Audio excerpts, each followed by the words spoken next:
Can we talk about the recognition that we, Microsoft and CyberGym, needed to essentially design a program that tests, trained and tuned an organization's incident response capability, identified or baselined their capability, provided recommendations around how they move from current state capability to future state agility, to meet that increased threat. So Kenny, I'll throw to you, sir. Thank you, Mike. Thank you. So look, let me start with Mike, before I actually get into what we actually built jointly through this partnership between Microsoft and CyberGym. I just wanted to very quickly zoom in on people, process, and technology. And I just wanted to provide some additional color on, when we actually say people, process, and technology, how does it really apply to incident response and incident management when you're actually talking about these very complex IT, OT, and IoT environments, right? So let's look at people for a second. So we discussed culture and we discussed cybersecurity awareness. We discussed readiness before. Let me just please also allude to a very, very important factor when it actually comes to incident response and incident management, and that's the criticality of assets. So how do we actually determine what asset is what carries what degree of criticality from a business perspective? Because at the end of the day, cybersecurity is there to ensure that businesses and not-for-profit organizations and organizations that basically have a social cause, they grow, create, and innovate using the technology that they actually have in place, right? So how do we ensure that incident management takes that specific people dimension into consideration? So when we talk about criticality of assets, what we're basically saying is, if an asset was to be attacked, let me just give you a couple of examples. Let's say you actually have a website that has 5 or 6 pages, and it's fundamentally used by internal users, and it's actually used like a knowledge base. So yeah, it's like an internal intranet. It's a knowledge base. If that asset was to be attacked, and simultaneously you actually had an asset that basically had your customer information, would you actually use the same degree of focus or degree of attention when it actually comes to incident management? Would you actually, how would you prioritize when these multiple assets are actually being attacked? What would you prioritize on top of the other? So the reason why I actually wanted to allude to this is that people are an extremely important part of the overall equation of incident management, right? It all starts with people. It starts with human intelligence, people sitting there and determining what really is important, what is critical in the context of the business, what would actually happen. Mike, you alluded to BCP and DR before. What would actually happen if certain business processes were compromised? What really is the business continuity plan? How would we actually do disaster recovery, and all of that, wonderful stuff that we actually have to think about in ensuring that we really have a truly resilient business, right? So I just wanted to emphasize that people are the most important part of the incident management process. Then you actually get to the process part. In the process part, the way we've actually done this at Microsoft, and we're actually seeing quite a few customers across the globe have very similar processes in place, right? If not more streamlined, is we actually have a 3-tier architecture when it comes to incident response.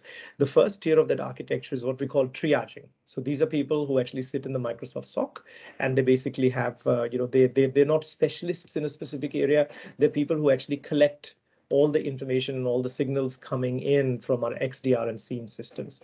The second layer is what we call investigation. So these are the people who actually are domain specialists in specific products, and they actually get that escalation from the triage team if there was to be something that is deemed quite critical, right? So if the triage team, based on the criticality of the assets, based on the generalization of the knowledge and information they actually have in their knowledge bases, can't handle it, then it actually gets to the investigation layer. Then the final layer is what we actually call the incident management layer. This is where you actually have program managers that basically work with HR, that work with the business, that work with different parts of Microsoft, and in our customers work with different areas of our customers to ensure that we actually have a very holistic lens to incident management, right? If there are business processes impacted, those business units are informed and their BCPs and DRs are put into action. If it is an insider risk where someone inside the organization has managed to compromise the data of the organization, then you actually have the adequate and appropriate HR processes triggered to basically take care of that. And then we actually come to the technology component. And the reason I actually wanted to provide this context is because in this CyberGym offer that we're actually going to talk about, we did take into consideration the people, process, and technology dimension. So if we actually then look at technology, we're talking about fundamentally XDR and SIEM. So what really are these words? XDR stands for Extended Detection Response. So what it basically means is in the past, as Abbas mentioned, there was a very strong focus on endpoint security. So what you had was EDR, Endpoint Detection Response, Endpoint Protection, so EDR, EPP. What the industry is building up towards is what we call extended detection response. That's where you take the signals from endpoint security. Is the device healthy or not? Is the device compromised or not? You take signals from identity security. Do we see this identity compromised on the internet? You take the signals from app security. Do we actually sense that there is any malware in this app that basically might compromise the app itself? Data security. Is the data adequately protected? So you actually take all of these different signals and you put them together in one console. So in Microsoft, we actually call it Microsoft 365 Defender, and Abbas alluded to it before, Microsoft Defender for Cloud. So Microsoft, we actually have two specific XDR solutions, MDC and Microsoft 365 Defender. And then the SIEM solution is that thing that actually brings everything together. So it actually brings signals from all these XDR solutions, from your intrusion detection systems, your intrusion prevention systems. So all the different cybersecurity systems, protection, detection, response systems you actually have, they all integrate into this SIEM solution, and at Microsoft, that's Microsoft Sentinel. So that's the people, process, and technology component. And just one additional thing I wanted to add, Mike, is that we've done a lot of work on the XDR solution. And what I wanted to specifically call out is that what we realized is that when you talk about these different vectors, they vary in their very nature. So for example, when you talk about endpoint security, if on endpoint security solutions, so if endpoint security solutions did not detect a specific malware, your industry benchmarks would actually rate that endpoint malware system down or that antivirus system down.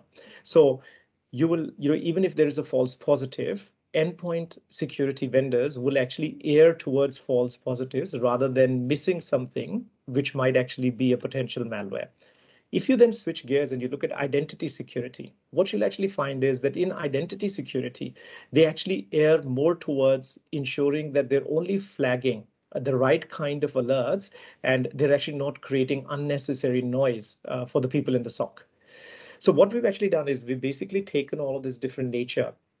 We did some very foundational work at Microsoft to ensure that the schema of the data, so whether a signal is coming from an endpoint, the definition of an IP address or an indicator of compromise at an endpoint level is mapped to the indicator of compromise at an identity level and apps and data and network infrastructure. So the net effect of that is that we can actually collate indicators of compromise across these 6 vectors and put them together in one specific incident. And then we surface that incident through our XDR solution or the SIEM solution. So your very integrated technology, what it basically does is it actually gives organizations a very holistic view of what's actually going on across all of these 6 different vectors. So given that context, with CyberGym, I want to call out a couple of very specific things, right? So we wanted to make sure that we actually had people, process, and technology taken care of in the solution. So when you actually look at the people dimension, the CyberGym service, the response service, it actually has a readiness and awareness layer. How do you actually use the Microsoft XDR and SIEM solutions in a way that actually helps you most effectively respond to cyber threats? Yep. So there was the people dimension of it. So then you actually had the next dimension of it, which is all around process. So you are in an environment where you actually have a red team actively perpetrating an advanced persistent threat, or some kind of an attack, whether it's phishing, whether it's malware, or it is indeed an advanced persistent threat. Do the processes from an incident management perspective, are the processes effective enough? Are they streamlined enough to actually deal with that kind of a threat in the most optimized of the manner? Right. So that was the process dimension of it. And then from the technology dimension, given that there is the XDR and SIEM in the CyberGym response offer, how do you actually use this technology in the most efficient of manners to basically respond to the cyber incidents? And then one final call out, and this used to be something that Mike and I used to discuss at length. How do we actually ensure that we really are simplifying it for businesses to quantify cyber risk? How do we ensure that through this exercise, we're actually quantifying the cyber risk, so it actually justifies investment in intrusion prevention systems, detection systems. So you can basically take the data and you can actually say, look, we need this investment, because if we were not to make this investment in cybersecurity, then this would be the consequence. Now, whether that investment is in Microsoft security or a third-party product, that's inconsequential, right? It was about equipping the customers and the businesses and organizations with the adequate amount of information to actually justify that investment.